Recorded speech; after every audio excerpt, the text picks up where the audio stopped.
दोस्तों नमस्कार, स्वागत है आपका बड़ी खबर बड़े खुलासे में।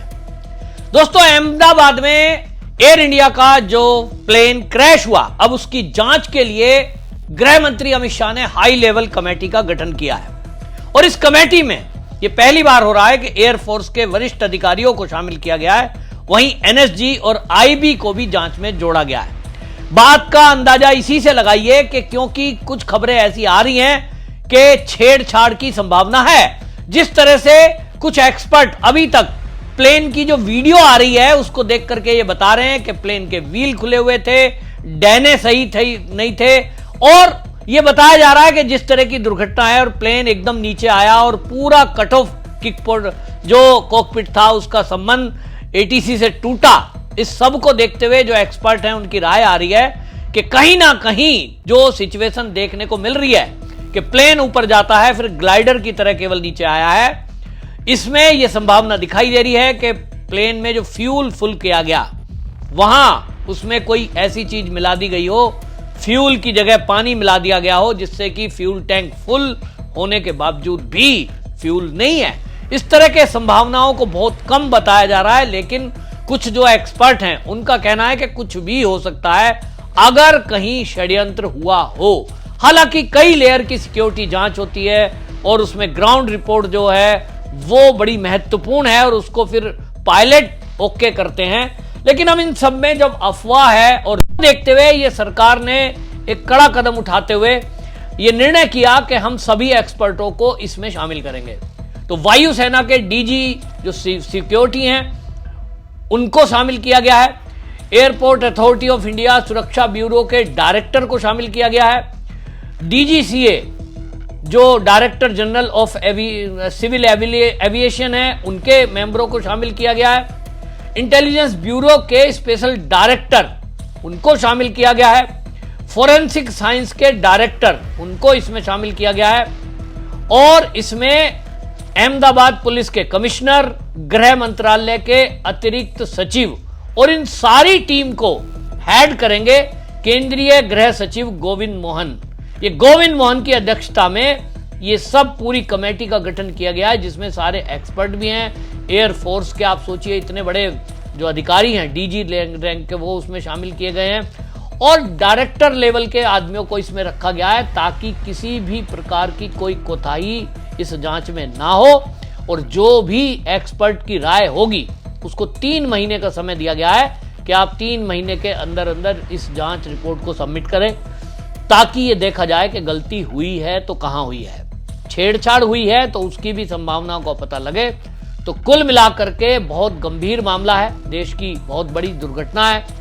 और ऐसा भी नहीं है कि ये पहली दुर्घटना है, लेकिन मोदी सरकार के कार्यकाल में जिस तरह से ये दुर्घटना हुई है, अपने आप में हर एक दुर्घटना, चाहे कोई मौत एक भी व्यक्ति की होती है, वो बहुत गंभीर मुद्दा है। यहां तो जो मौतों का आंकड़ा है अब वो इतना बढ़ गया है कि वो 275 पहुंच गया है। इसमें आपको बताएं, पहले बताया जा रहा था 242 सवारी हैं, तो उसमें से एक जो है विश्वास कुमार रमेश वो जिंदा बच गए हैं और उन्होंने इंटरव्यू दिया है बाकायदा, मोदी जी उनसे मिले थे।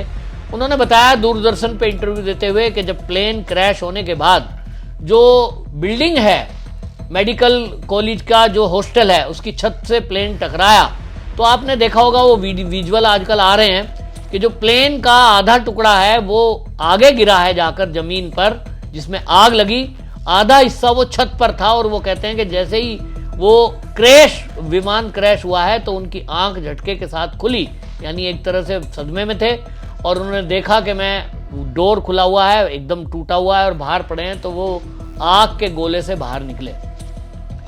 लेकिन इसमें 33 डॉक्टरों की मौत हुई है जो हॉस्टल में थे और ये बहुत अपने आप में दुखद है। तो कुल मिलाकर 275 ये आंकड़ा हुआ है। तो AI-171 बोइंग ड्रीम लाइनर जो है ये अपने आप में एक बहुत महत्वपूर्ण विमान, लेकिन अब इस पर सवाल उठ रहे हैं। लेकिन मैं सबसे ये कहना चाहूंगा कि तब तक किसी भी निर्णय पर नहीं पहुंचना चाहिए जब तक कि ये जो हाई लेवल कमेटी का गठन हुआ है इसकी रिपोर्ट ना आ जाए।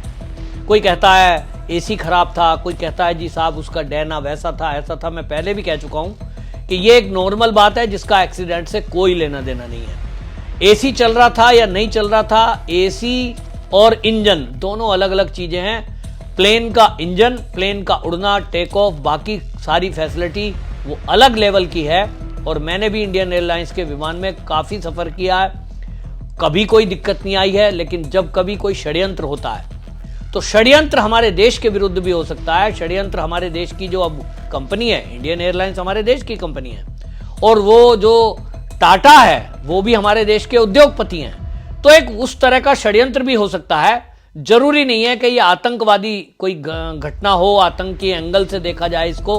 हालांकि इसको लेकर मैं पहले भी बता चुका हूं कि यहां पर सारा एडम नाम की CIA की पूर्व अधिकारी हैं जो अमेरिका की है, और उन्होंने पोस्ट डाला है एक्स पर, और उसमें उन्होंने ये घटना 12 तारीख की है, 9 तारीख को पोस्ट डाला था कि भारत में कोई विमान दुर्घटना कराई जा सकती है और उसमें अल-कायदा का हाथ हो सकता है, ऐसा उन्होंने संभावना जताई थी।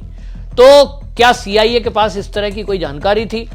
अब अगर देखा जाए तो ये भी हो सकता है, क्योंकि पाकिस्तान, तुर्की, ये सब में आज हम देख रहे हैं कि पाकिस्तान का संपर्क सबसे है, और पाकिस्तान के जो सेना के चीफ हैं आसिफ मुनीर, वो तो अमेरिका में है। तो कुछ भी हो सकता है, और इसीलिए जब कुछ भी हो सकता है तो इतने बड़े बड़े अधिकारियों को अमित शाह ने डाला है। तो अपने गृह सचिव को इसमें सदस्य के रूप में रखना, ये अपने आप में बता रहा है कि किस तरह से मामला गंभीर हो सकता है। इसी तरह जो एयरफोर्स के डायरेक्टर लेवल के अधिकारी हैं उनको रखना, ये बता रहा है कि अपने आप में बहुत बड़ी बात है। और NSG और IB को शामिल करना, ये बता रहा है कि विदेशों तक में भी यदि इस कमेटी को जांच के लिए जाना पड़ेगा तो दायरा वहां तक भी बढ़ेगा। बहरहाल मामला गंभीर है, लेकिन सरकार भी इसे गंभीरता से ले रही है। एक बात उठी थी कि जो ये कांग्रेस के अध्यक्ष हैं मल्लिकार्जुन खड़गे, वो कह रहे हैं कि साहब किसी चीफ जस्टिस के या किसी रिटायर जज की अध्यक्षता में इसकी जांच होनी चाहिए। तो उनको लोगों ने खदेड़ा, और उसके बाद शायद उन्होंने वो पोस्ट भी डिलीट कर दी, क्योंकि लोगों का कहना यह है कि आप हर बात में जजों को बीच में क्यों ला रहे हैं। जज के पास ऐसी क्या अथॉरिटी है कि वो जांच कर सकेंगे कि प्लेन में क्या चीज़ें थी। टेक्निकल चीज़ें हैं, और टेक्निकल चीज़ें टेक्निकल लोग समझ सकते हैं। अगर कहीं आतंकी घटना की कोई बात है तो उसमें NSG और IB जांच करेगी। अगर कहीं लोकल लेवल पर कोई बात हुई है तो इसमें जो है, आपको बताएं, अहमदाबाद के पुलिस कमिश्नर को इस कमेटी में डाला गया है, वो जांच करेंगे। तो जिन लोगों का ये काम है ऑफिशियली, जो इसमें एक्सपर्ट हैं, उनसे जांच कराई जा रही है। जज बाद में निर्णय करेंगे। अगर वो केस क्लोज होने के बाद, यानी पूरी जांच होने के बाद रिपोर्ट आएगी, और उसमें जो दोषी पाए जाते हैं उनके खिलाफ कोर्ट में ही केस चलता है। लेकिन हर बात में पॉलिटिक्स घुसाना और अपनी राय देना ये जरूरी नहीं है। तो ये कुल मिलाकर के बहुत बड़ा एक दुर्घटना का बात थी, और इसमें सरकार गंभीरता से इसको ले रही है। सरकार ने जिस लेवल की एक कमेटी का गठन किया है, उम्मीद तो थी, लेकिन अब इस एंगल से भी जांच हो रही है कि जो सोशल मीडिया और मीडिया पर बात चल रही है, जो अमेरिका की बात चल रही है, जो एक्सपर्ट की राय है कि उसके डैने खुले हुए थे, व्हील अंदर नहीं गए थे, प्लेन ऐसा नीचे आया जैसे कि उसको फ्यूल की सप्लाई नहीं मिल रही है। और वो मैं पहले भी बता चुका हूँ, वो इसी कंडीशन में हो सकता है कि फ्यूल की जो मेन स्विच है उसको ऑफ कर दिया गया हो, और वो ऑफ टेक ऑफ से पहले कर दिया जाता तो पायलट के पास उसकी जानकारी आती है, इंडिकेटर जलता है। तो क्या उसके साथ कोई छेड़छाड़ की गई थी कि टैंक फुल दिखाई दे और वो स्विच ऑफ के बाद भी ना वहाँ इंडिकेट करे? कई तरह की चीज़ें हैं। आजकल टेक्नोलॉजी का ज़माना है, और देश में दिमाग में किसके क्या चल रहा है ये कहना मुश्किल है। षड्यंत्रों के दौर में ये हमेशा से होता आया है, एक दूसरे का बिजनेस डाउन करने के लिए, एक दूसरे देश के खिलाफ। तो यहाँ देश के खिलाफ भी साजिश हो सकती है, ये इंडियन एयरलाइंस के खिलाफ भी साजिश हो सकती है, ये बोइंग के खिलाफ भी साजिश हो सकती है, जो बोइंग कंपनी अमेरिका की है। तो ये जब तक पूरी रिपोर्ट नहीं आ जाएगी, पता नहीं चलेगा कि साजिश, षड्यंत्र किसके खिलाफ है, या फिर केवल व्यक्तियों की हत्या करना और भारत के खिलाफ एक प्रॉक्सी वॉर, ये इसका नतीजा है।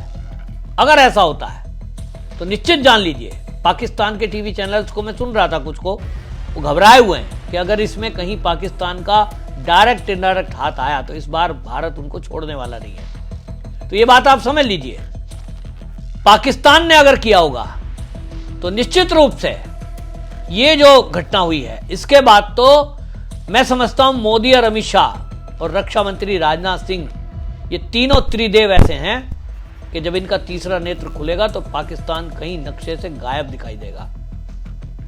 अब इंतजार केवल इस बात का करना है कि ये कोई मानवीय भूल है, जानबूझकर की गई है, या फिर कोई बड़ी आतंकी घटना। लेकिन इतना तय है कि इसके लिए जिम्मेदार कोई भी हो, बख्शा तो नहीं जाएगा, क्योंकि ये मोदी का शासन है, मोदी का समय है। और हम सब भी इस समय एक्टिव हैं। सोशल मीडिया का जमाना है, ना कि मीडिया के भरोसे जो मनमर्जी की खबरें सरकार की दिखाए या कंपनियों की। आपकी क्या राय है कमेंट में जरूर लिखिए, वीडियो शेयर करिए। वंदे मातरम।